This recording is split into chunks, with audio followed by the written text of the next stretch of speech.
네, 다 같이 일어서셔서 찬송가 16장 찬송하겠습니다. 찬송가 16장입니다.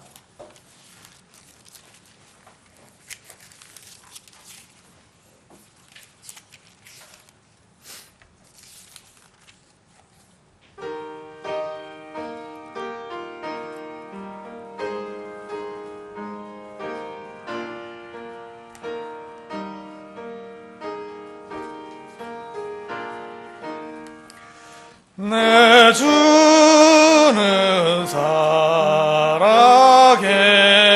살아계시고 날 위해 비심을 그 누신 사랑 인하여 나 알게 되었네. 날 거룩하게 하려고 주 작정하시니 그 누가 반대하리요. 곧 밀어주시리. 주 다시 돌아오실 때 날 안다하시고 또 나를 받아주실 줄 나 확신합니다. 내 안에 주님 계시고 주 안에 나 있어 그 한량 없는 기쁨과 참 안식을 얻도다. 아멘. 기도드리겠습니다. 하나님 아버지 감사드립니다. 아무것도 모르고 인생의 길을 걷고 있던 우리에게 주님께서 친히 단번에 들여주심으로 말미암아 우리를 죄악 가운데 건져내사 하나님의 그 아들의 왕국으로 옮겨주심을 감사드립니다. 오늘도 우리가 모여서 찬양과 경배를 주님께 자유롭게 드리게 하여 주심을 감사드립니다. 우리가 모일 때마다 주님께서 우리를 구원해 주신 그 은혜에 감사를 드리며 경배와 찬양 가운데 풍성한 은혜로 주님께서 또 우리 가운데 임재하여 주시기를 구합니다. 우리 마음 가운데 혹시 주님께 거리낌이 있거나 그릇된 부분이 있다면 이 시간 돌이키고 주님과의 기쁨의 교제 시간이 될 수 있도록 인도하여 주시옵소서. 사실은 끝이 있으나 끝이 없는 것처럼 달려가고 있는 이 세상 가운데서 우리가 날마다 믿음으로 승리하는 삶이 되게 하여 주시고 날마다 우리에게 베풀어 주신 상황과 환경 그리고 우리의 일상을 통해서 주님께 감사드리며 경배하는 삶이 될 수 있도록 인도하여 주시옵소서.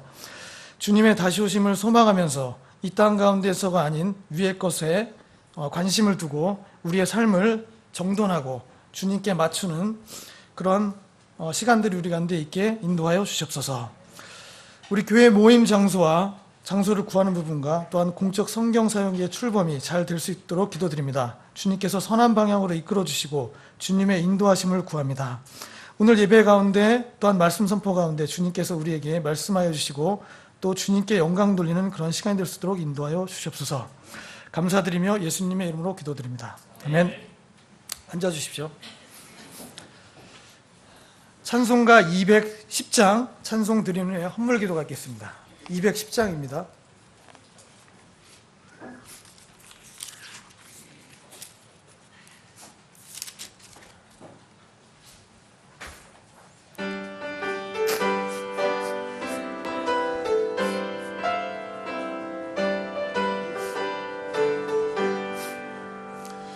내 죄 사함 받고서 예수를 안 뒤 나의 모든 것 것 다 변했네.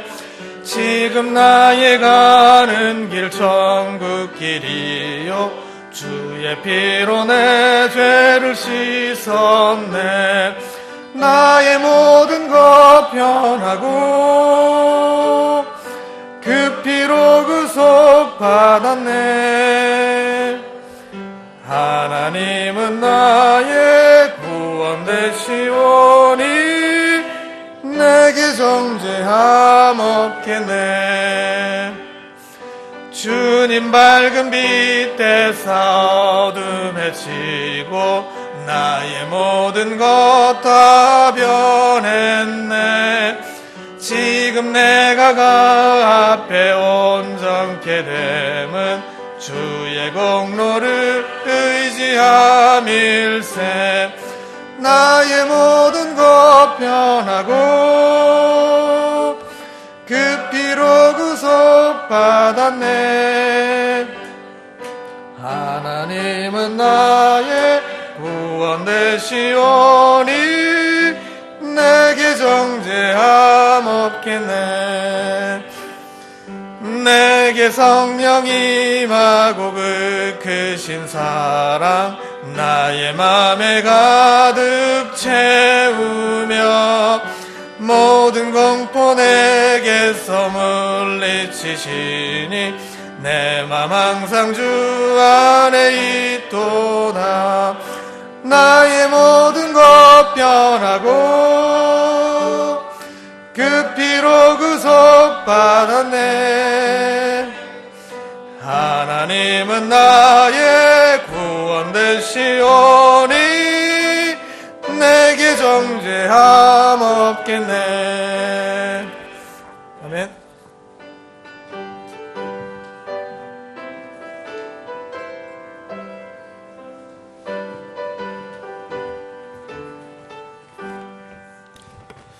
예, 기도드리겠습니다.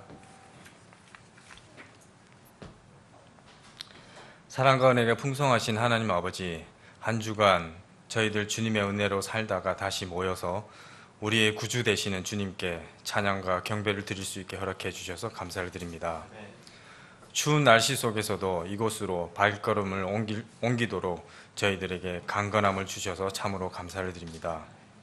주님, 이 세상사를 볼 때 주님께서 오시는 소리가 들립니다. 이 급박한 때에 세상사에 급급하지 않고 주님이 오시는 날을 기다리고 서두르며 또 예비하며 살기를 원합니다. 함께하여 주시옵소서. 저희들에게 모든 것을 부어주신 주님, 그 놀라우신 사랑과 은혜에 감사함으로 저희들의 작은 물질과 마음을 담아 드립니다. 기뻐 받아주시옵고 드려진 손길을 기억하여 주시고 또 이 물질이 쓰이는 곳곳마다 주님께 합당한 기쁨의 열매가 맺히는 일들이 있게 하여 주시옵소서.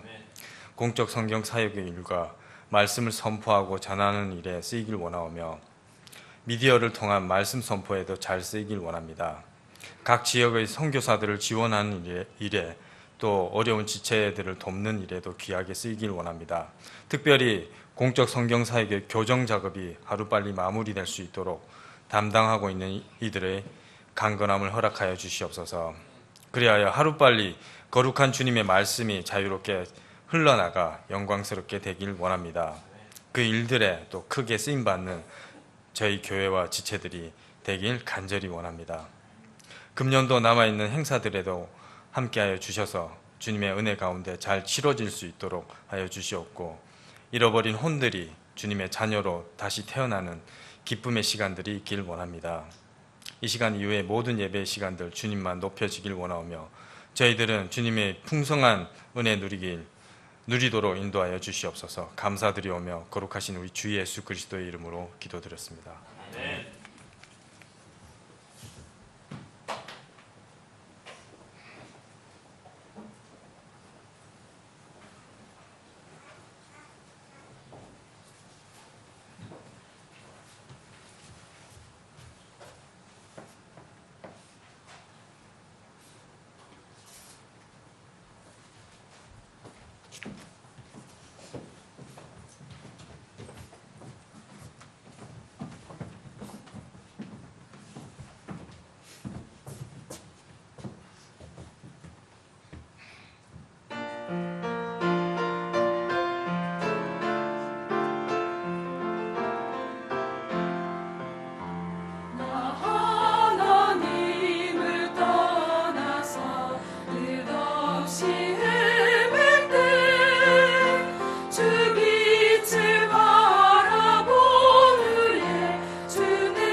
시야 속에 생명이 들어있음 같이 하나님 영이 내 맘속에 들어와 계시네. 주 내 맘속에 살아계시네.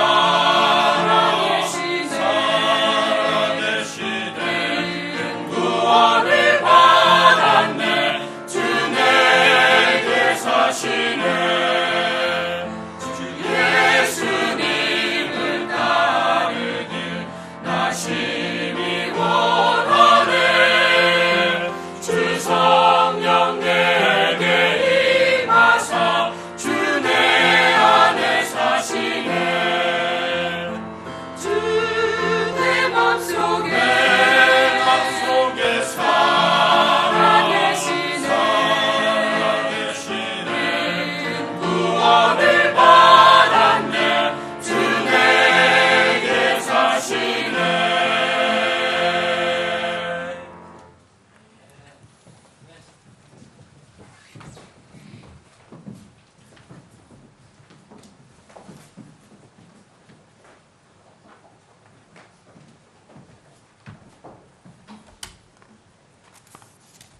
네, 11월의 마지막 주일입니다. 12월 달이 곧 다가오고요. 이제 연말연시 분위기가 될 텐데 그 연말연시와 그 송년회 분위기에 휩쓸리지 않고 또 우리가 주님과 함께 한 해를 잘 마무리하는 시간이 됐으면 좋겠습니다. 다음 주일은 12월 3일 하나하나 전도운동 결산을 시작하는 12월의 첫 번째 주일입니다. 12월 5주 동안 주일 아침 예배를 복음 전도 초청 집회로 모입니다. 그래서 대상자를 초청해 주시기 바라고요. 그리고 다음 주 오후에는 금년도 마지막 주님의 만찬이 있고 예배 후에는 주변 지역 구령과 전도지 배포가 있겠습니다. 교회 창립 19주년 기념 성경사경회가 12월 7일, 8일 목요일, 금요일 7시에 개최하고요. 10일 주일에는 창립 감사 예배로 드립니다. 강사로는 토마스 스트라우스 박사님이 오실 거고요. 전도 대상자를 초청해 주셨으면 좋겠습니다. 12월 6일 수요일 예배는 12월 7일 목요일 성경 사경회 모임으로 옮겨서 드립니다. 창립 감사주일 12월 10일 오후 4시에는 제3회 서울 침례신학교 졸업식이 있습니다. 정규 오후 예배는 졸업 예배로 대하게 되니까 모두 졸업 예배에 참석해 주시기를 바랍니다. 이번 주 화요일 11월 28일 목회자 성경 독해 모임이 영동 성서침례교회에서 있습니다. 교정 작업이 순조롭게 될 수 있도록 기도 부탁드리겠습니다. 다섯 번째, 1년 동안 합심 기도 제목은 참고해서 계속 기도 부탁드리겠습니다. 그리고 12월에 예정된 행사도 참고 부탁드리겠습니다. 11월 넷째 주 성경 암송 구절 봉독하겠습니다. 한 번 죽는 것은 사람들에게 정해진 것이요 이것 뒤에는 심판이 있나니 이와 같이 그리스도께서도 많은 사람의 죄들을 담당하시려고 단 한 번에 들어지셨으며 또 자신을 기다리는 자들에게 죄와 상관없이 두 번째 나타나사 구원에 이르게 하시리라. 히브리서 9장 27절 28절 말씀. 아멘.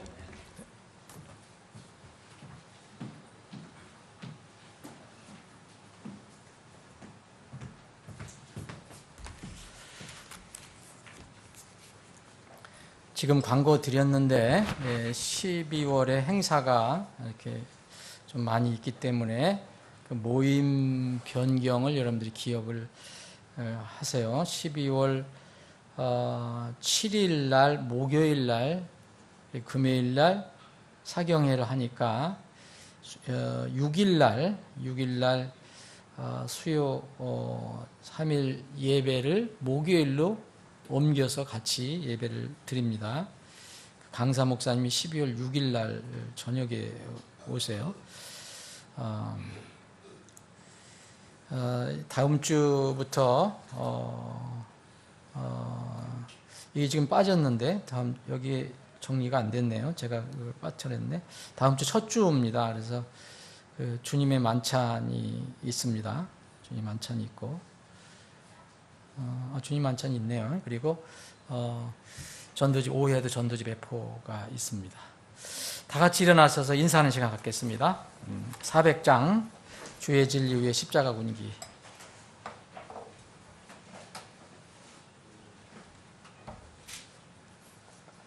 일절 심차게 부르신 뒤에 서로 인사 나누는 시간 갖겠습니다.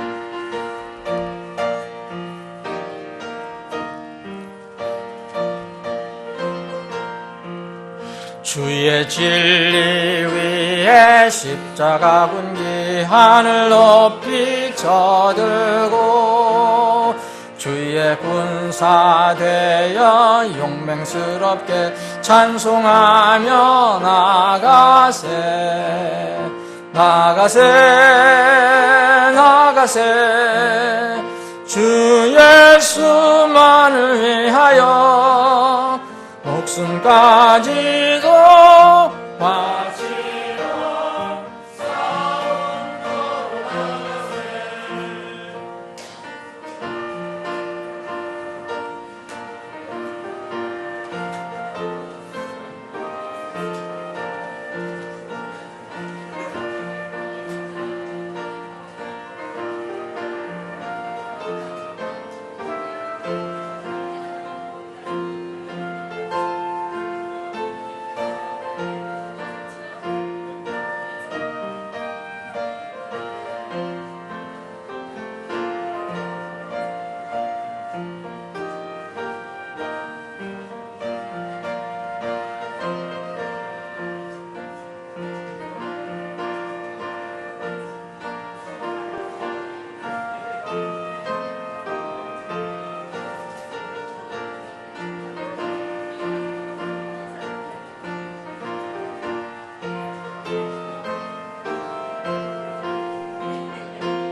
원수들은 이미 예수의 손에 하나 없이 패하고 우리의 군기만이 영광스럽게 온누리에 빛나네 나가세 나가세 주 예수만을 위하여 목숨까지도 바치고 싸움터로 나가세. 아멘.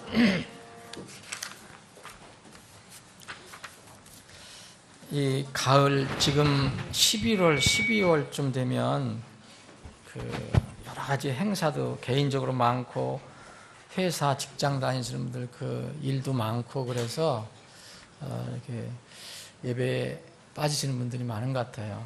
여러분들 관심을 가지시고 좀 격려도 좀 해주시고 결혼식도 많고 뭐 돌잔치도 있고 무슨 행사도 있고 뭐도 있고 그러나 마무리를 하나님께 예배드리는 것으로 잘 이렇게 마무리하시면 좋을 것 같습니다. 금년도 이제 정말 오늘이 마지막 주일이고 한 달 딱 남았는데 우리 교회는 시작을 8월에 했지만 창립 예배를 12월에 드려갖고 창립 그 감사주일이 우리 교회 창립 감사주일이 항상 12월 초에 있어서 마음도 바쁘고 또 연말이고 그래서 아마 여러분들도 조금 육체적으로는 힘이 들 수도 있을 겁니다. 올해도 이제 12월 10일이 우리 창립 감사주일로 우리가 드리는데 이번에는 특별히 또 우리 신학교 졸업생들이 아직 3명 남아 있어요. 그래서 이번에 다 그 과정을 마치고 졸업하는 학생들이 있어서 졸업식도 있습니다. 12월 10일 오후에. 그래, 토마스 트라우스 목사님 공동 학위를 수여하는 그 신학교 학장님이 오시기 때문에 사경회도 또 있고 또 우리가 금년도 1일 운동 하나하나 운동 한 사람이 한 사람 이상씩 복음을 전하자. 그래서 이렇게 1일 하나하나 전도 운동을 결산하는 또 한 달이 됩니다. 그래서 5주일을 전도 집회 형식으로 주일 아침 모임을 갖습니다. 그래서 여러분들 마음도 바쁘고 저도 바쁘겠지만 그래도 차분하게 이 12월을 잘 마무리했으면 좋겠습니다. 우리가 이렇게 사람들을 초청해서 말씀을 듣게 하는 것은 일종의 이렇게 잔치인데 우리가 12월 10일 날 음식도 맛있는 음식도 나누지만 그게 주가 아니고 하나님 말씀을 나누는 말씀의 잔치가 되어야 합니다. 그래서 오늘은 신약성경 누가복음 14장에 있는 말씀을 같이 나누면서 우리가 앞으로 한 달을 어떻게 우리가 맞이하고 잘 마무리하고 2018년을 맞이할 것인가를 한번 생각해보는 시간을 갖기를 원합니다. 누가복음 14장 15절부터 24절까지를 함께 봉독을 하겠습니다. 자, 오늘은 좀 기니까 뜻을 생각하시면서 이렇게 읽어보시면 좋을 것 같아요. 제가 먼저 읽고 여러분들이 읽고 하는 교독 형식으로 오늘 하겠습니다. 여러분들이 가지고 계신 성경으로 그대로 읽으시면 됩니다.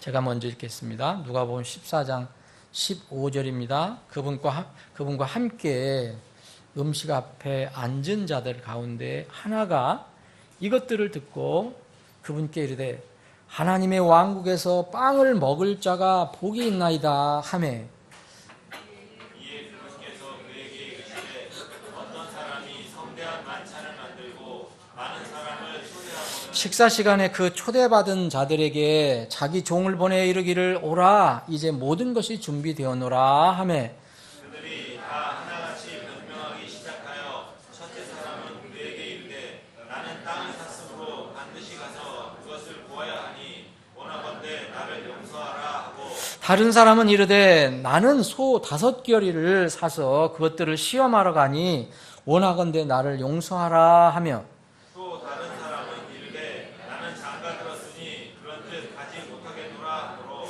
이에 그 종이 와서 자기 주인에게 이 일들을 알림해 그때 집주인이 노하여 자기 종에게 이르되 빨리 도시의 거리와 골목길로 나가서 가난한 자와 불구자와 다리 저는 자와 눈먼 자들을 여기로 데려오라 하니라.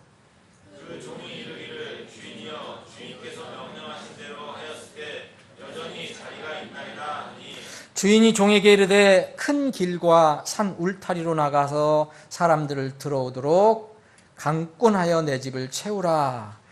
내가 너희에게 이르노니 전에 초대한 그 사람들 중에는 아무도 내 만찬을 맛보지 못하리라 하였느니라 하시니라. 아멘.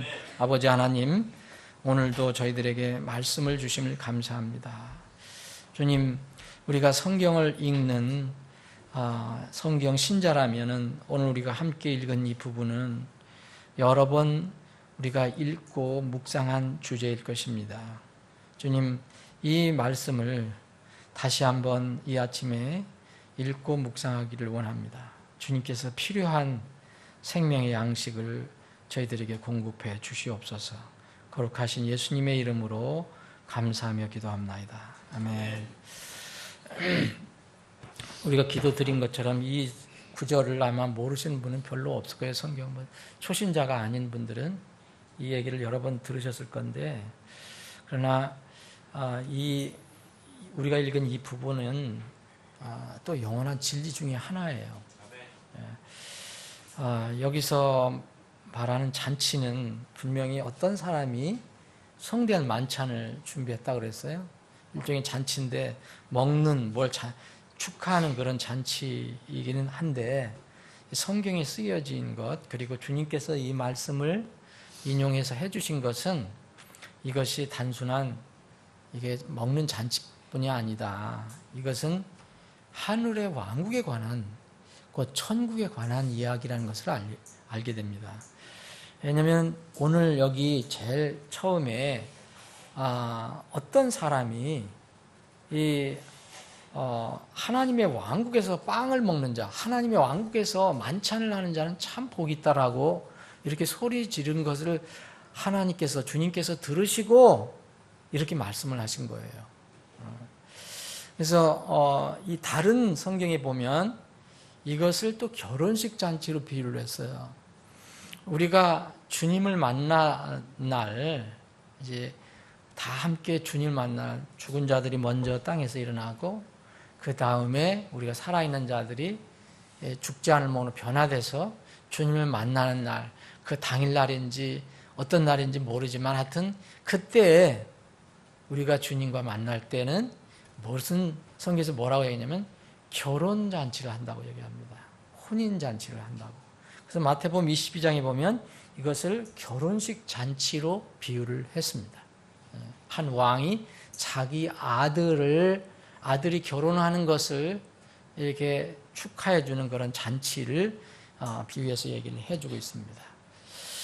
거기서나 여기 누가복음 14장에서나 여기는 주인이고 어떤 사람이 있는데 이 주인이 종이 있다는 것입니다. 종.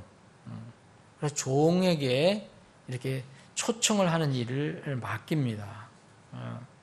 마태복음 22장에도 그 종들이 이 초청하는 결혼식 잔치에 참석하는 일을 초청하는 일을 이렇게 수행합니다. 그 왕의 이름으로, 그리고 여기서는 주인의 이름으로, 어떤 사람의 이름으로. 그래서 왕 혹은 여기 주인과 그 결혼식에 참석하는 사람의 그 관계는 그 두 관계가 어떻게 맺어지는 것은 심부름을 하는 종의 책임은 아닙니다. 그것은 초청받은 사람의 책임으로 귀결이 됩니다. 근데 이 누가복음 14장을 우리가 좀 성경을 오늘 여러분 잘 한번 살펴봤으면 좋겠는데, 누가복음 14장이 여기 앞에 부분 1절부터 6절 외에 7절부터는 전부 연결된 그런 말씀이에요. 7절부터 사실은 이 끝절까지 다 연결이 되어 있는 거예요. 근데 이 7절부터는 여기도 초대받는 문제를 얘기하거든요. 어떤 결혼식 초대를 얘기합니다. 그래서 7절부터 11절까지는 초대를 받았다, 초청장을 받은 사람이 어떤 태도를 취해야 하느냐를 알려주고 있어요. 다 잔치에 관련된 건데요. 다 잔치에 관련됐습니다. 그리고 12절부터 오늘 우리가 읽은 15절 전 14절까지는 잔치를 베풀고 잔치를 배설하고 사람들을 이렇게 모으는, 이렇게 초청하는 사람은 어떤 태도를 취해야 할 것이냐, 그거에 관해서 얘기해 주고 있어요. 다 잔치에 관련된 거예요. 그 앞에는 초청받은 사람이 잔치에 어떻게 참여해야 할 것이냐, 그 바람직한 태도, 여기에서 결정적인 것은 겸손입니다. 겸손. 그래서 높은 자리에 가서 앉으려고 하지 마라. 이 땅에서 그거 아무 의미가 없는 것이다. 아주 가장 낮은 데로 가서 앉으면 그 주인이 와서 너를 적당한 자리로 인도할 것이다. 그런 얘기예요. 그런 일로 인해 수치를 당하지 마라. 이 11절부터는 잔치를 베푸는 주인이나 왕은 어떤 태도를 취할 것이냐. 사실 왕은 예수님을 얘기한다면 여기는 왕은 해당되는 게 아닙니다. 여기는 우리 사람만 해당이 되는 건데, 그 초청하는 사람은 그 잔치를 초청할 때 영원한 것이 아닌 썩어질 것, 그것을 마음에 두고 잔치를 베풀거나 잔치에 초청하지 말라는 거 얘기합니다. 영원한 것을 마음에 두고 잔치를 배설하라, 이렇게 얘기를 합니다. 그래서 여기 특별히 언제도 한번 살펴봤지만 그 잔치에 초청을 받은 사람이 다시 초청한 사람에게 바로 이렇게 베풀어 주는 거, 이게 보답을 하는 거, 갚아주는 거, 이런 것을 생각하지 마라. 이게 우리 일생에 관한 문제입니다. 그래서 아주 내가 잔치를 베풀어 줄 때 이 여기에 참여하기가 어려운 사람들, 세상적인 기준으로는 어떤 자격이 없다고 생각하는 그런 사람들을 불러와라. 그런 사람에게 따뜻하게 잔치에 참여시켜줘라. 맛있는 음식을 대접해라. 뭘 해라, 이런 얘기입니다. 이유는 14절에 보면 그들이 내게 보답하지 못하기 때문에 내가 복이 있기 때문이다, 그렇게 말씀하시거든요. 지금 우리가 시대에 살 때는 내가 뭘 베풀어주면 상대방이 나에게 좀 뭐가 오는 게 있어야지, 이렇게 생각하잖아요. 근데 예수님은 전혀 그런 뜻과 상관없이 반대로 얘기하십니다. 내가 그냥 좋은 마음으로, 선한 뜻으로 상대방에게 베풀어라. 그것이 전부다. 왜냐하면 그 사람이 너를 또 갚아주면 그것은 이 땅에서만 끝나는 것이다. 그들이 혹시 네게 갚아주지 못한 게 참 너에겐 복이다. 왜냐하면 내가 기억하고 하늘에서 갚아줄 것이라는 거죠. 그래서 여기에 이제 14절에 굉장히 중요한 말씀이에요. 여기에 굉장히 큰 진리가 들어가 앉아 있거든요. 그래서 의인들이 부활할 때가 여러분들이 어딘지 아시죠? 의인들이 부활할 때가 언제인지 여러분 아실 거예요. 그때 보답을 받으리라. 그러면 네가 보답을 받으리가 누가? 내가 해주겠다 얘기입니다. 의인들이 부활할 때. 지금은 내가 안 해주더라도 그때는 잊지 않고 해주겠다, 그런 얘기예요. 그러니까 이 말을, 예수님의 말씀을 들은 사람 중에 하나가 이제 지금 뭐 하고 있습니까? 예수님이 이렇게 큰 음식 잔치 초대에 받아서 거기 음식을 드시는 그런 자리에 있는 것 같아요. 근데 거기서 이제 이런 얘기를 하시니까 그 중에 있는 한 사람이 예수님 말씀을 듣고 이런 결론을 냅니다. 하나님 왕국, 천국에서 만찬에 참여하는 자, 여기 빵을 먹는 자는 정말 복이 있습니다라고 선언을 합니다. 저희가 이제 어떤 감동이 돼서 이렇게 얘기한 거겠죠. 네, 이 말은 맞는 말이거든요. 이 말은 맞는 말이에요. 자, 결론적으로 하나님의 왕국에서 빵을 먹을 자가 정말 복이 있는 거예요. 자, 이 지상에서 많은 잔치를 베풀고 요새는 또 송년회를 한다고 해서 여러분들 바쁘죠. 거기서 맛있는 것도 먹고 하지만 사실 이것은 지상에서 벌어지는 거고, 나중에 하나님의 왕국에서 만찬을 하는 자, 거기에 참여하는 진짜 복이 있다는 거예요. 사랑하는 여러분, 이 세상에서 아무리 권세를 누리고 복락을 누리고 무슨 재물을 누리고 즐거움 누려도요, 거기에 없으면 아무 소용없어요. 그래서 예수님께서 이 지상에서 여자에게서 난 자 중에 누가 제일 위대하다 그랬습니까? 침례자 요한이 가장 위대하다 그랬어요. 그런데 지금은 침례자 요한이 땅에 있잖아요. 하늘에 있는 자보다 못하다 그랬어요. 여러분, 우리는 지금 생각을 전부 땅으로 바라보니까 그 하늘에 놀라운 그 감격스러운 그 복락을 모르지만 하나님은 늘 이렇게 말씀을 해주세요. 그래서 이런 말씀을 마음에 두는 사람은 삶에서 그 말씀을 따라 살려고 노력을 하는 겁니다. 그래서 이 사람이 정말 천국에서, 하나님 왕국에서 만찬에 참여하는 자, 빵을 먹는 자, 우리 가서 밥을 먹는 자, 같이 식사를 하는 자, 누구와? 주님과 함께 같이 식사하는 자는 복이 있다. 맞습니다. 정말 이렇게 되면 얼마나 좋겠습니까? 여러분들 그 자리에 다 있기를 소망합니다. 정말 한 사람도 빠짐없이. 그건 앞으로 이루어질 것이니까. 그런데 주님께서 이 말씀을 듣고 마음에 두신 생각이 있었어요. 여러분, 이때까지 주님은 여러 군데 가셔서 말씀을 전하셨거든요. 사실 뭐예요? 회개하라, 천국이 가까웠느니라. 이 말씀을 하고 다니시는데 어떤 사람은 받지만 어떤 사람은 대부분 안 받아요. 특히 받는 사람들은 겨우, 지금 이 세상에서 얘기하면 겨우 못 사는 사람, 가난한 사람, 병든 사람, 세상에서 버림받은 사람, 세상에서 죄인이라고 손가락하는 사람, 손가락질을 당하는 사람, 이런 사람들만 예수님 말씀을 받고 소위 얘기하면 누리고 있는 사람들은 받지를 않습니다. 그래서 예수님께서 이렇게 말씀하십니다. 그 말이 맞다. 사실 맞다는 말씀은 없지만 맞으니까 이렇게 말씀하신 거예요. 에?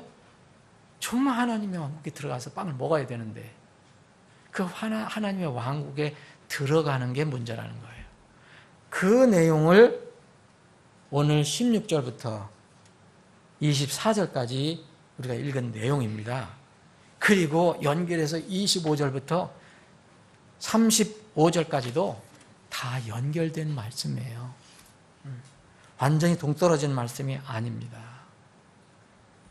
만찬에 초청을 받은 사람들의 마음 상태가 참 중요하고 또 이 초청하는 사람의 태도도 중요하다 이렇게 얘기를 합니다. 결론적으로 우리가 주님 오시면 하나님 왕국에 들어가죠. 그럼 모든 것이 끝이 납니다. 근데 그때까지의 과정이 우리에게 남아 있어요. 이것은 단순하게 먹고 마시는 잔치 문제가 아닙니다. 하나님의 왕국에 대한 사람들이 태도를 어떻게 가지고 있는가, 이것에 관한 것이에요. 사랑하는 여러분, 여러분들 먹는 거 좋아하시잖아요. 정말 먹는 즐거움도 정말 빼칠 수 없는 거예요. 만약 먹는 즐거움이 없다면 굶어 죽는 사람도 없을 것이고, 먹는 즐거움을 우리에게 주셨어요. 그런데 이 지상에서 먹는 즐거움이 있는데 하늘에서도 있는 것 같아요. 저는 뭐 하늘에 안 가봤지만.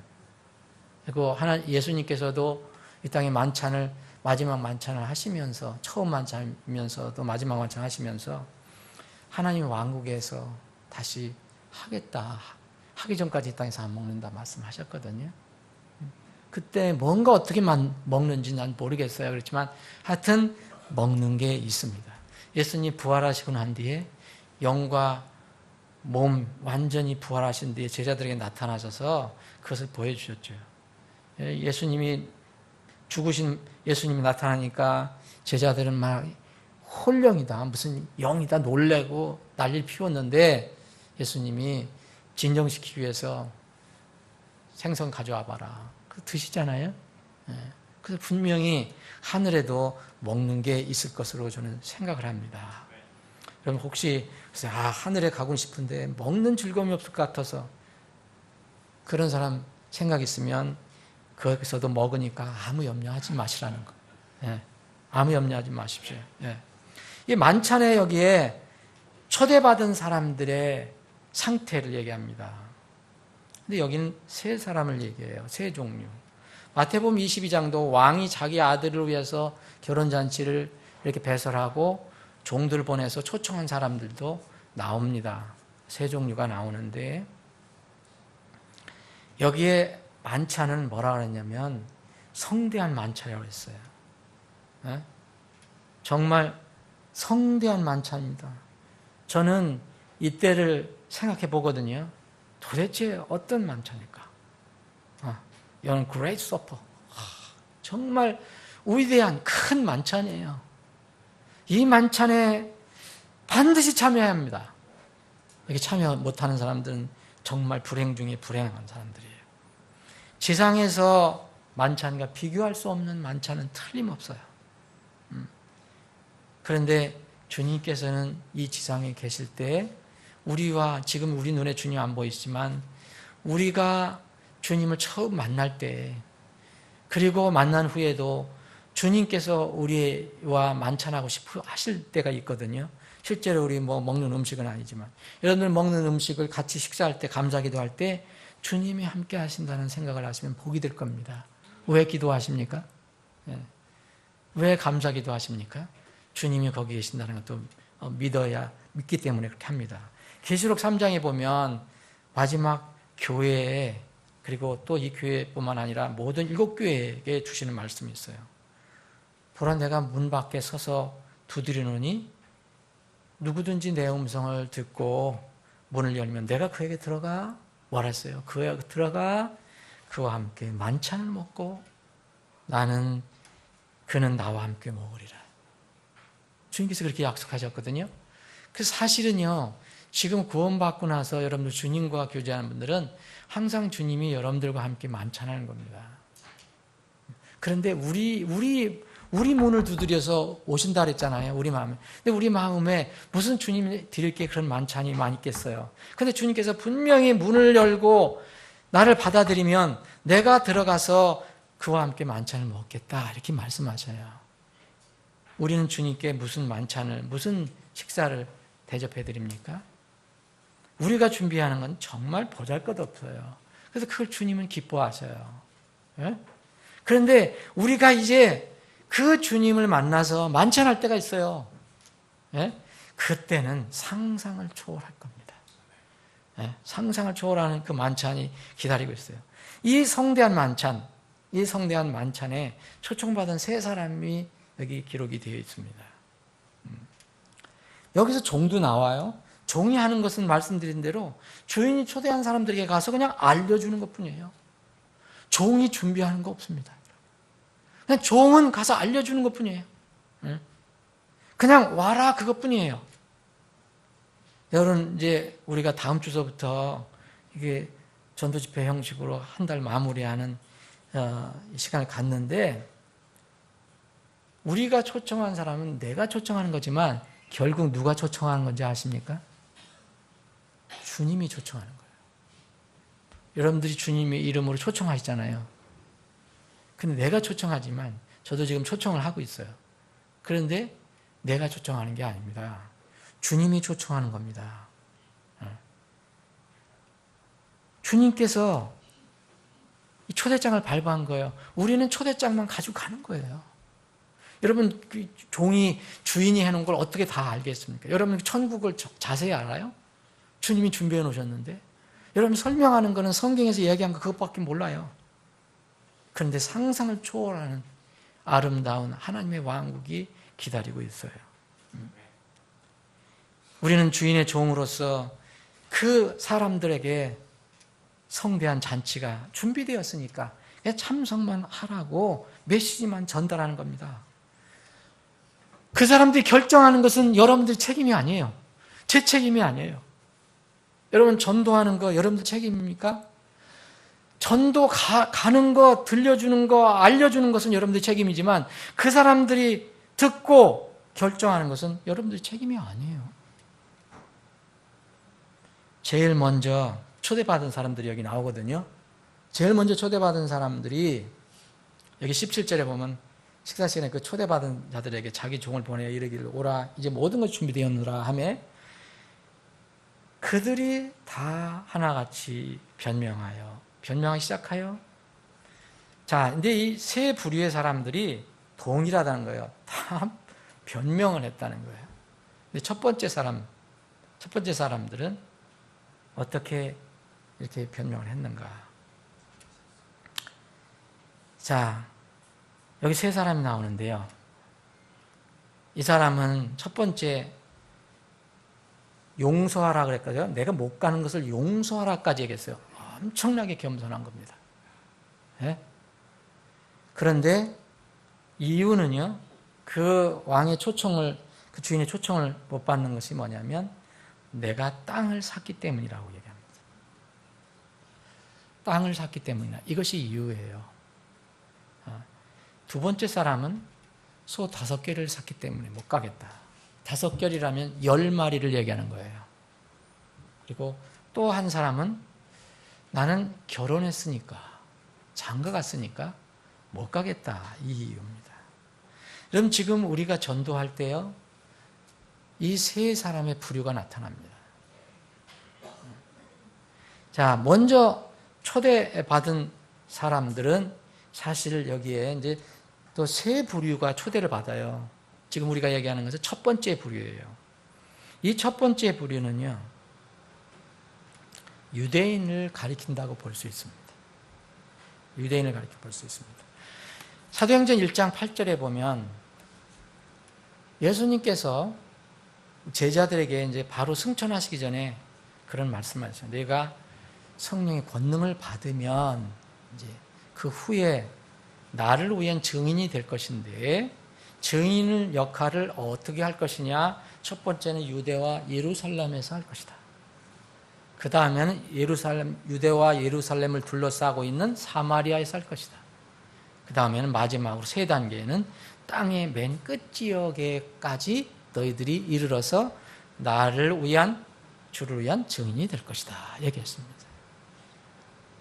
이것은 어떤 지역, 어떤 것을 얘기합니다.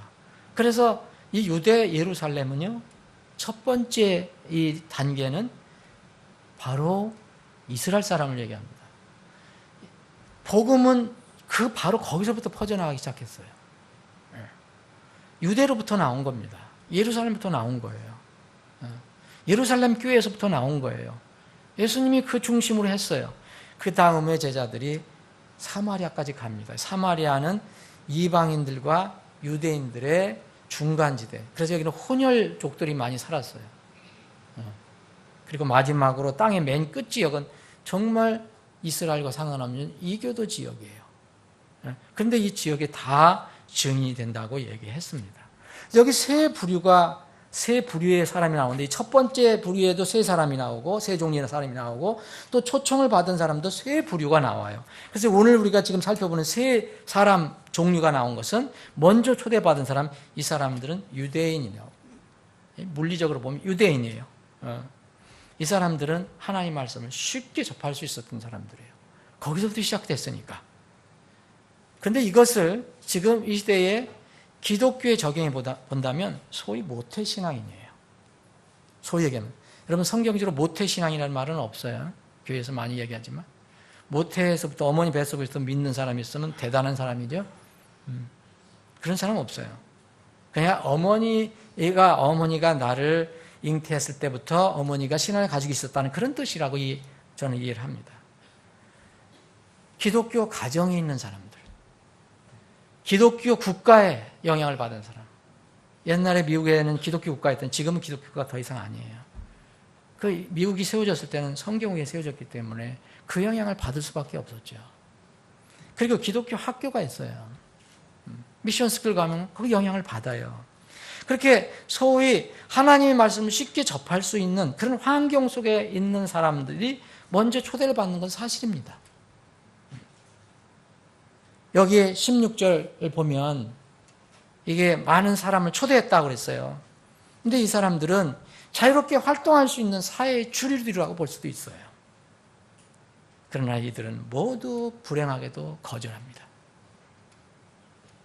자유롭게 할 수 있고 가장 접할 수가 있는, 그런 쉽게 접할 수 있는 사람들인데, 공통적으로는 뭐라 하냐면 다 하나같이 변명한다 그랬어요. 변명한다. 변명 없는 사람이 없거든요. 자, 여기 세 종류의 사람들을 한번 보겠습니다. 첫 번째 초대받은 사람들. 땅 한 필지 샀다고 그랬죠. 여기 성경에 보면 땅을 샀음이라고 했는데 땅 한 필지입니다, 여러분. 이거는 우리가 잘 정정해서 나중에 고쳐야 돼요. 그냥 땅을 산 게 아니라 이 사람은 한 필지를 샀어요. 땅 한 필지를. 그래서 땅 한 필을 샀기 때문에 못 갔다고 얘기해요. 이거 부동산이거든요. 지금 이 시대 말로 하면 부동산. 근데 이 사람의 변명이 말이 안 맞는 것을 여러분들 한번 생각해요. 왜 말이 안 맞습니까? 변명을 위한 변명이죠. 차라리 안 간다 그러는 게 차라리 나을 수도 있어요. 그런데 이 사람은 어떤 환경 속에 자랐어요? 어떤 환경 속에 자랐어요? 말씀 쉽게 접할 수 있는 환경이 자랐기 때문에 뭔가는 용서해달라고 얘기하고 가긴 가야 되는데 지금은 안 된다고 얘기하는 거 아닙니까? 예? 아주 아예 안 믿고 공격하는 사람들이 아니에요. 근데 이유는 땅을 한 필지를 샀기 때문에 못 간다는 거예요. 여러분, 사실 여러분 땅 살 때 인터넷으로 여러분들 삽니까? 안 보고? 땅을 안 보고 가서 산 사람은 없을 거예요, 아마. 그때나 지금이나 마찬가지예요. 이 사람은 분명히 가서 봤을 거예요. 체크도 해보고 이모저모 살펴봤을 거예요. 근데 이 초대장이 날라오니까 그 핑계를 대는 거예요. 아주 겸손하게 나를 용서하라 그래요. 두 번째 사람은 요새 이 시대 사람들이 좋아하는 뭐냐면, 앞에 사람은 부동산도 좋아하죠. 다른 사람은 뭐냐면, 나는 소 10마리를 샀다. 5개리라면 10마리예요. 쌍쌍으로 해서 10마리. 근데 그걸 시험하러 가야 한다. 제가 알기로는 이 사람도 변명해요. 이유는, 아니 시험 다 사놓고 시험에서 만약 문제 가서 병 들었으면 어떻게 할 거예요? 분명히 체크를 해봤을 거예요. 근데 초청장이 오니까, 천국 초청장이 오니까 이게 더 중요하다, 땅이 더 중요하다라고 얘기하는 거예요. 그런데 예의를 갖춥니다. 나를 용서해달라.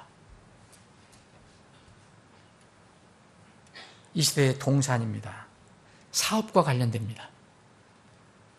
여러분, 많은 사람들이 사업 때문에, 무슨 움직이는 동산 때문에 천국을 거절한 사람들이 있어요.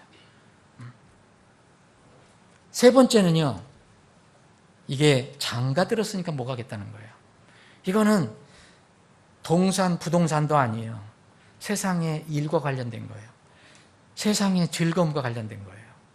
그런데 이 땅에서의 즐거움이 하늘에서의 기쁨보다 더 좋다고 얘기하는 사람이에요. 이 사람은 참 어리석은 사람입니다.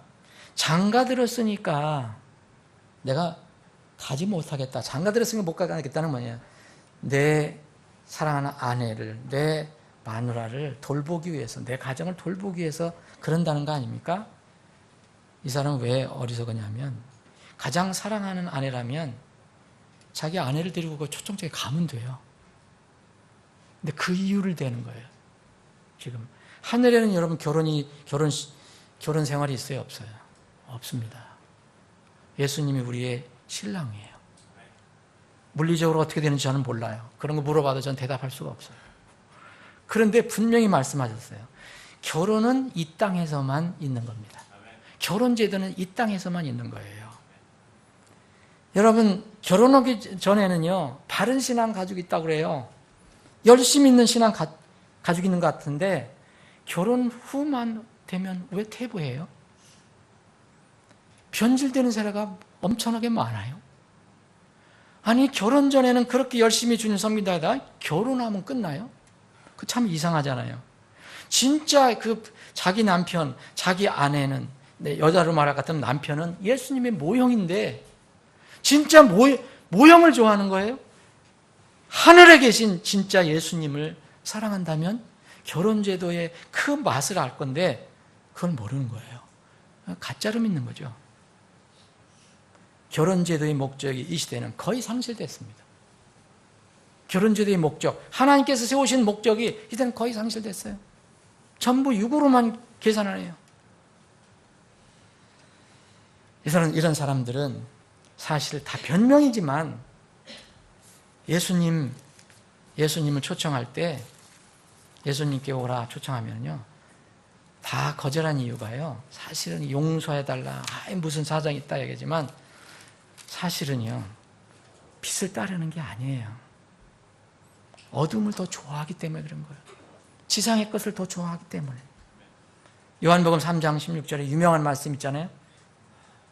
하나님께서 세상을 저는 하나의 독생자를 주셨다. 근데 어떤 사람들은 이 예수 그리스도를 받아들이지 않아요.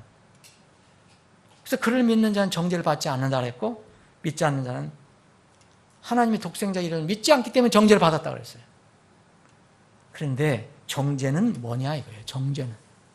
정죄는 이것이니 곧 빛이 세상에 왔을 때, 예수 그리스도가 빛으로 세상에 왔을 때 사람들이 자기 행위가 악함으로 빛보다 어둠을 더 사랑한 것입니다.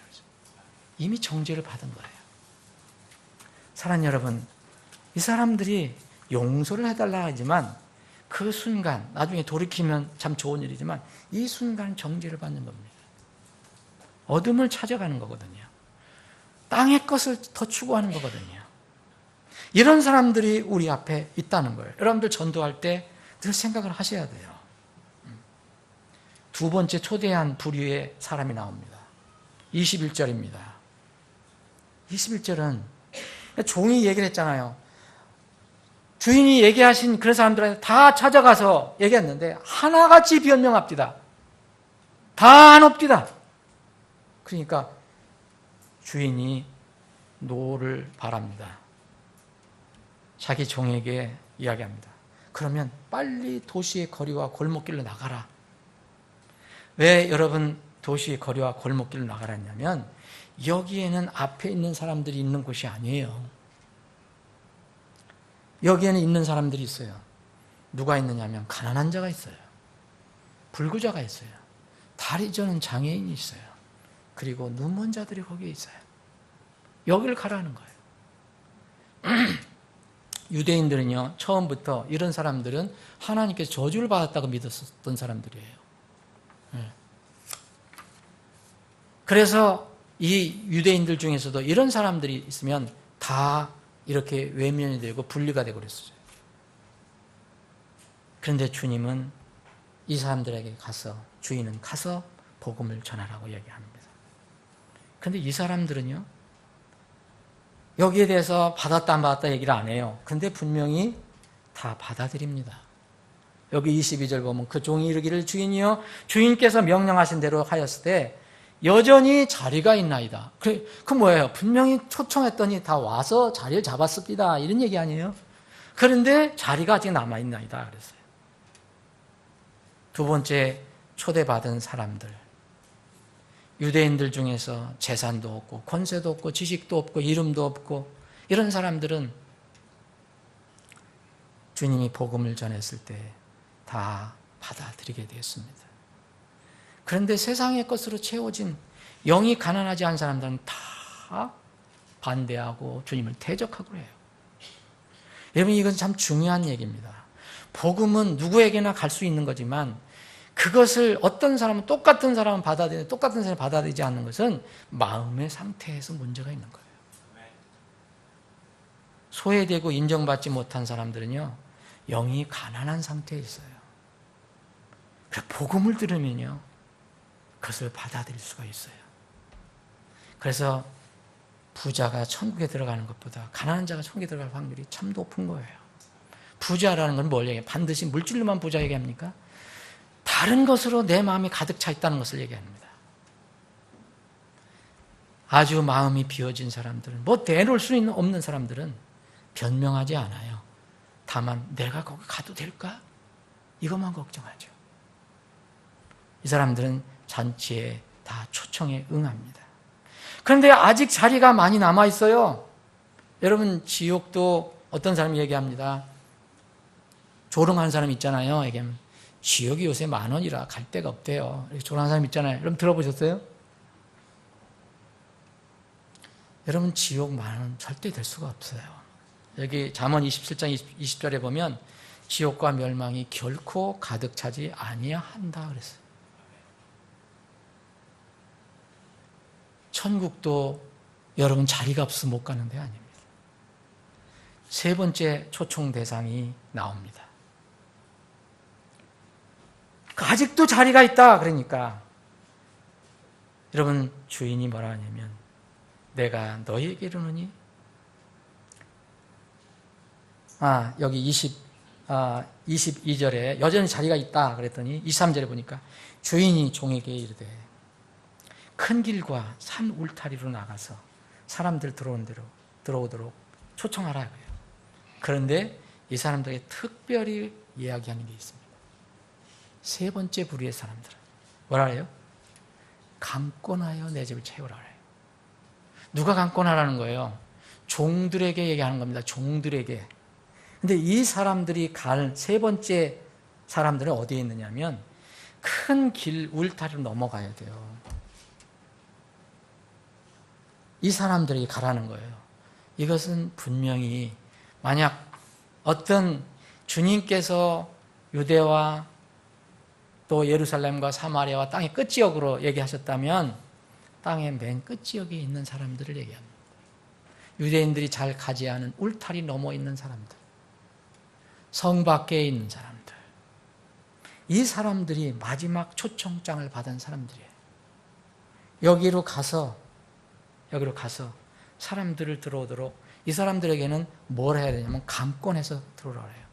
여러분, 강권이라는 말은 어떤 의미가 있어요? 내가 힘을 써서 상대방에게 이렇게 어떤 내 영향력을 끼치려고 하는 거잖아요. 그런데 그거 이상의 여기 의미가 있어요. 이 주인은요, 주인의 입장에서, 여기 주인이에요. 주인은 뭐 하나님이, 여기서는 주인, 사람인데, 주인 입장에서는 급하다는 거예요. 급하다. 예? 종들이 그것을 알아야 돼요. 강권하라는 것은, 주인이 얘기한 것은 종들이 급하게 활동하라 이게요. 사실 하나님이 뭐 급한 게 뭐가 있겠습니까? 그러나 주님께서 마지막 때를 아시잖아요. 주님 마지막 때를 아시잖아요. 그럼 주님의 마음은 그러실 수 있어요. 모든 사람이 구원을 받고 진리하는데 이러기를 원하시는데, 아무들 멸망하지 않기를 원하시는데, 종들이 어떻게 일을 해야 되느냐? 지금 마지막 시대는 강권해서 가서 해야 돼요. 강권해서. 그래서 강권해서 내 집을 채우라 이렇게 얘기합니다. 여기에 대해서는 얼마나 왔는지 아무 얘기도 하지 않고 있어요. 사랑하는 여러분, 주님께서 말씀하시는 것은 하나도 그 의미 없이 얘기하시는 게 없어요. 우리는 지금 이 시대에 살고 있어요. 누가 초청했는지 초청에 응하지 않았는지 몰라요. 우리는 바로 이 세 부류에 속한 사람입니다. 우리는 이방인이에요. 우리는 이교도에 속했던 사람들이에요.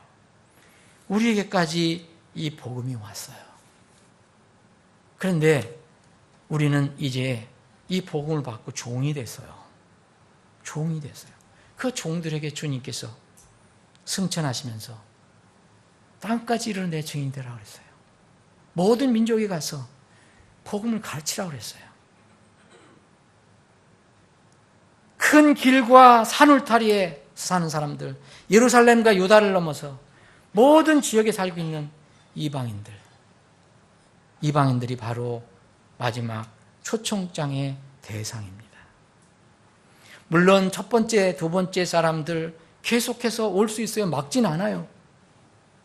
그런데 강권해서 집을 체험을 해야 하는 그런 대상은 이방인들입니다.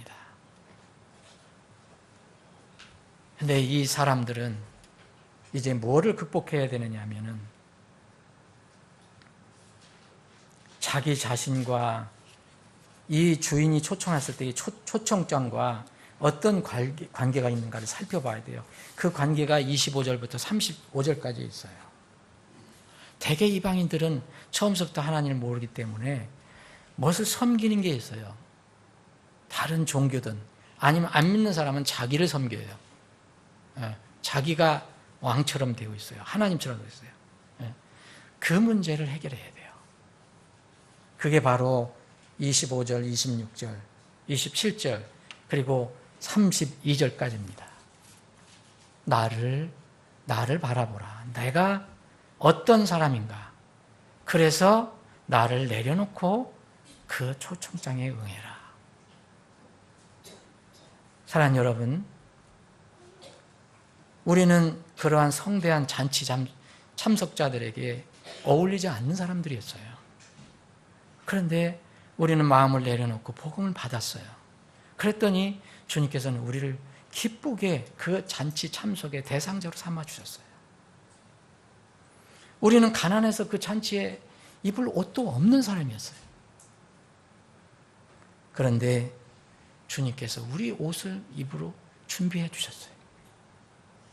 그게 의의 옷이에요. 예수 그리스도의 옷이에요. 여러분 이 부분은 마태복음 22장 읽어보시면 돼요. 왕이 배설하신 그 잔치에 참여한 사람들. 마지막 다 왔는데 한 사람이 눈에 띈 사람이 나와요. 근데 이 사람은 왜 눈에 띄었어요? 거기까지 온 건 잘했는데 마지막 고집을 못 버렸어요. 무슨 고집이냐? 자기 주인이 왕이 준비한 옷을 입지 않았어요. 예복을 입지 않았어요. 내 것을 고집한 옷을 입고 갔어요. 그랬더니 천국에는 어울리지 않습니다. 그 사람이 발견돼서 종들에 의해서 손발이 묶여서 어두운 데로 내쫓깁니다. 사랑하는 여러분, 우리는 자격이 없는데 거기에 참석하게 됐어요. 그런데 자격이 없지만 예수 그리스도의 옷을 입었기 때문에 하나님께서 긍휼히 여겨주시는 거예요. 내 옷을 입고 갔으면 결코 거기에 있을 수가 없어요. 우리는 이러한 은혜를 받았어요. 그러면 우리는 다른 사람에게 이제 이 진리를 전하려면 어떻게 되냐? 적당히 하는 게 아니에요. 강권해서 해야 돼요. 강권이라는 거 여러분 오해하지 마시기 바랍니다. 강권이라는 것은 물리적인 힘을 얘기하는 게 아니에요. 물리적인 힘으로 하면은 어떻게 할 수 있겠어요? 싸움이 나고 폭력이 일어날 수밖에 없는데, 이것은 윤리적인 힘이요, 또 하나님의 사랑의 힘이에요. 사랑의 강권을 얘기합니다. 여러분 성경에 이런 강권한 내용이 나와요. 여러분 열왕기하 4장을 한번 보겠습니다. 여러분 열왕기하 4장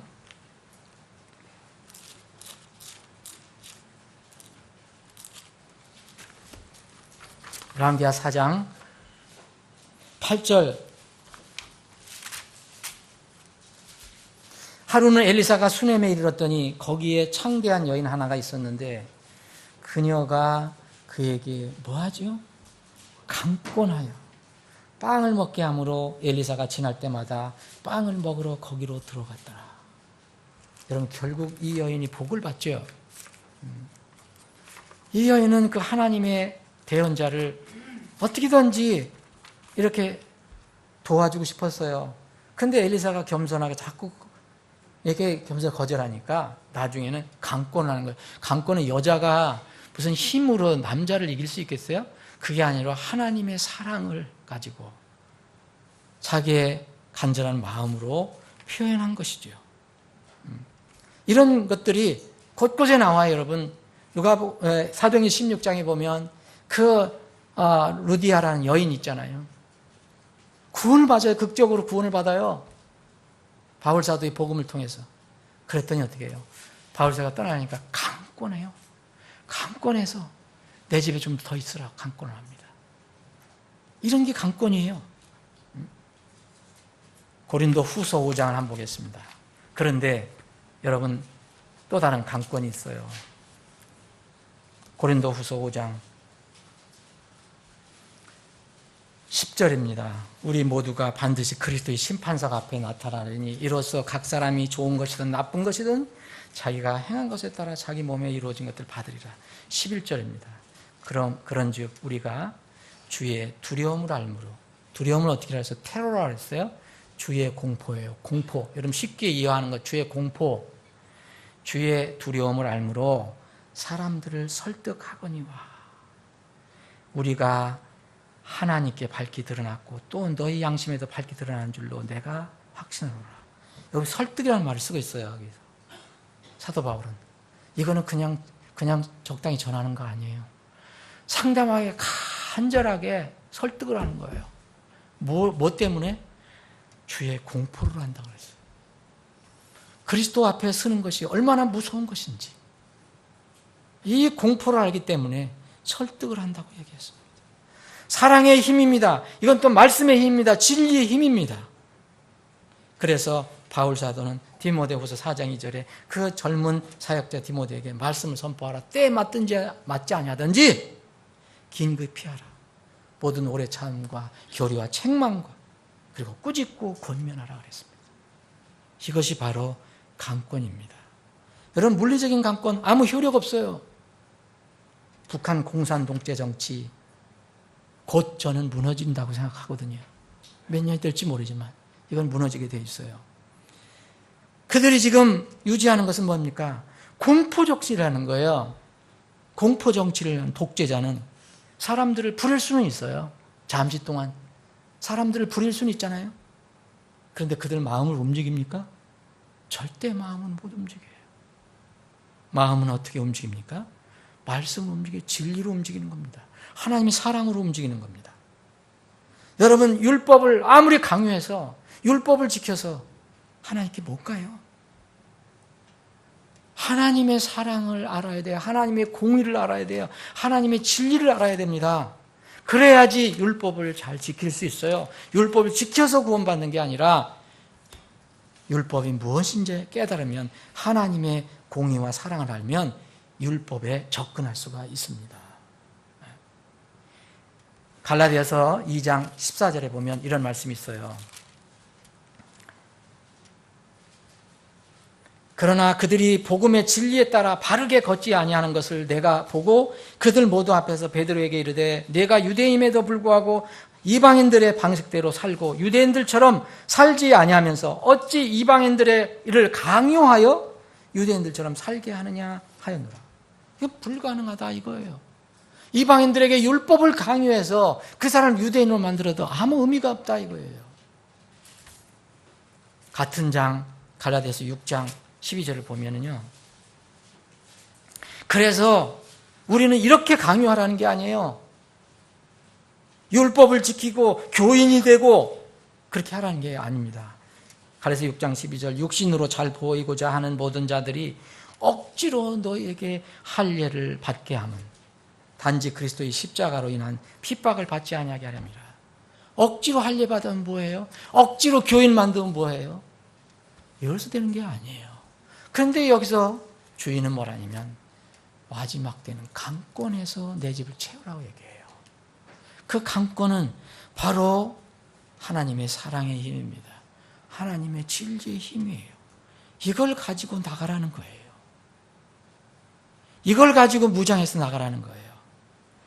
하나님이 뭐가 부족해서 강권에서 내 집을 채우라 그랬어요. 주님의 집에 부족한 게 있어요? 세간살이가 부족합니까? 하나님의 집은 바로 우리를 위해 예배하신 천국집이라는 거예요. 그 엄청난 집이, 그 엄청난 집, 하나님의 사랑으로 인도를 하라 얘기하는 거예요. 말씀을 정리하겠습니다. 고린도후서 5장 13절로부터 14절에 이런 말씀이 있어요. 우리가 만일 미쳤어도 바울 사도가 얘기하는 거예요. 그것은 하나님을 향한 것이요. 정신이 온전하여도 그것은 너희를 위한 것이니 그리스도의 사랑이 우리를 강권하는 데다. 사랑하는 여러분, 분명히 때와 기회가 있어요. 강권이라는 것은 때와 기회도 연결된 거예요. 무작정 오래된 세월이 앞으로 놓여져 있다는 게 아니에요. 하나님 입장에서는 어떤 면에서는 급한 거예요. 때와 기회가 있어요. 그 때와 기회가 소진될 때가 있어요. 그래서 바울 사도는 미쳤다는 소리를 들었어요. 그래도 하나님의 사랑, 그리스도의 사랑이 강권하기 때문에 미쳤다는 소리를 들어도 곳곳에 다니면서 복음을 전하다 간 거예요. 사랑하는 여러분, 우리가 이제 곧 잔치를 시작합니다. 어떤 면은 음식을 마련해 놓고 무슨 잔치를 하는 게 아니라 하나님의 진리의 말씀을 전하는 말씀의 잔치예요. 근데 그 말씀의 잔치를 여러분들이 초대해 볼 때는 별별 사람들이 다 나타날 거예요. 그럼 어떻게 할 거냐 이거예요. 우리가 지금 하는 사람들은 대개 세 번째 초대 대상이에요. 주님의 말씀을 잊지 마십시오. 다 같이 변명하든 안 하든 간에 우리 쪽에서 해야 될 것은 하나님의 명령이 있습니다. 강권하여 내 집을 채우라는 겁니다. 이 강권은 그리스도의 사랑입니다. 미쳤다는 소리를 들어도 이 그리스도의 사랑이 우리를 움직이기 때문에 우리가 그들에게 전할 수밖에 없습니다. 곧 주님의 만찬이 시작될 것입니다. 요한계시록 19장에 보면 할렐루야, 주 하나님 곧 전능하신 분께서 통치하시는도다.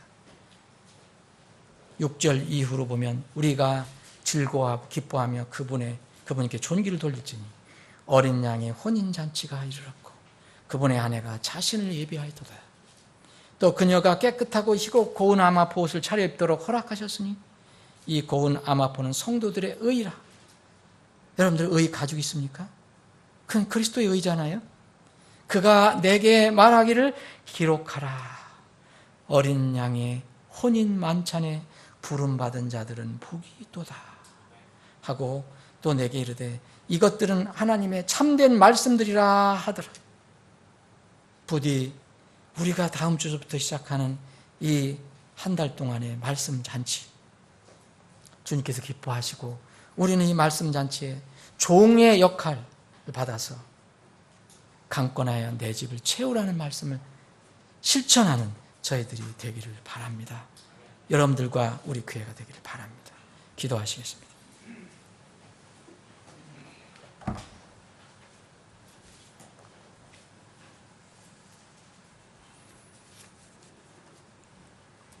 여러분 잠깐 기도하는 시간 갖겠습니다. 연말이 가까울수록 사람들은 세상적인 것에 마음을 많이 둡니다. 먹고 마시고 모이고 또 즐겁게 지내고 송년회든 막년회든 무엇이든지 다 그런 것입니다. 그것 자체가 나쁜 것이라 볼 수는 없지만 우리 그리스도인으로서는 거듭난 그리스도인은 무엇이 가장 중요한 것인가를 생각해 봐야 합니다. 사랑하는 여러분, 여러분들 삶 속에서 무엇이 가장 소중합니까? 우리가 구원을 받고 이 땅에서 존재하는 가장 큰 목적은 주님의 명령, 곧 복음을 전해서 사람들을 건져내는 것입니다. 구령하는 것입니다. 주님이 능력이 없어서 우리를 쓰시는 게 아닙니다. 주님이 능력이 조금 부족해서 우리가 그 자리를 메꾸려고, 그 부분을 메꾸려고 우리가 전도하는 게 아닙니다. 하나님께서는 우리에게 복을 주시기 위해서, 하나님께서 우리를 그분의 귀한 도구로 쓰시기 위한 것입니다. 마지막 때, 그리고 금년 마지막 이 달에 여러분들과 우리 교회가 쓰임받기를 원합니다. 그렇게 여러분들 결단하시고 기도하시는 시간이 되길 바랍니다. 아버지 하나님, 우리에게 믿음을 주셨다는 것이 참 놀라운 신비로 고백합니다. 아무리 생각해봐도 어떻게 저와 같은 존재가 이 하늘의 진리를 알고 누더기와 같은 그 존재가 하나님의 거룩한 의의 옷을 입을 수 있게 되었는지, 그저 하나님의 은혜와 긍휼과 놀라우신 인도하심의 결과로 받아들일 수밖에 없습니다. 우리를 구원해 주신 것, 우리를 하나님의 자녀로 삼아 주신 것, 우리에게 영원한 하늘의 소망을 갖게 하신 주님을 찬양하고 경배합니다. 한 해가 저물어가는 한 달 12월을 저희들이 앞두고 있습니다. 우리 교회에 여러 가지 행사가 많은데 다 혼들을 건져내려는 행사입니다. 이 모임이 하나님께서 기뻐하시는 말씀의 잔치가 되게 해주시기를 원합니다. 우리가 이 일에 부족하지만 쓰임받기를 원합니다. 우리는 종들입니다. 종들은 주인의 말을 듣고 나가는 사람들입니다. 귀한 종으로 다 쓰임받는 저희들이 되게 해 주시옵소서. 거룩하신 예수님의 이름으로 기도합나이다. 아멘.